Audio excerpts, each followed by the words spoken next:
కాంగ్రెస్ కుహర మేధావులంతా కూడా ఇవాళ మన దేశాన్ని నాశనం చేయడానికే ఇన్ని సంవత్సరాలు ఈ 75 సంవత్సరాలు కూడా మనము వీళ్ళ బారిన పడి హిందుత్వాన్ని అస్తిత్వం కోల్పోయినాం. హిందుత్వం అస్తిత్వమే లేకుండా అయిపోయింది.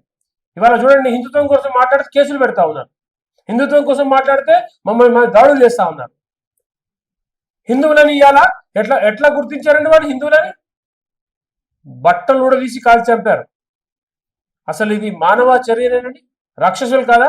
అక్కడ 2 ఏళ్ల పాప అక్కడ వేడుకుంటా ఉంది, నాకు చిన్న పాప ఉన్నాడంటే కనీసంగా కనికరం లేకుండా చంపేశారు.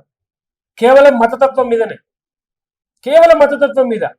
భర్తని కాల్చి చంపేస్తే భార్య అడిగిందండి, నన్ను కూడా చంపేయండి నాకెందుకంటే, వాడు ఏమన్నాడు, మోడీకి వెళ్ళి చెప్పుకోండి అంటున్నాడు. అంటే మోడీ మీద ఎందుకంటే కోపం అండి? మీ ఆటలు ఆగనివ్వట్లేదండి, మీ ఆటలు సాగనివ్వట్లేదండి. కానీ ఇవాళ 370 ఆర్టికల్ పెట్టి ఇవాళ అక్కడ బ్యాన్ చేసిన తర్వాత ఇవాళ స్వేచ్ఛగా బతుకుతున్నారు. అక్కడ పర్యాటక కేంద్రంగా మారింది ఇవాళ.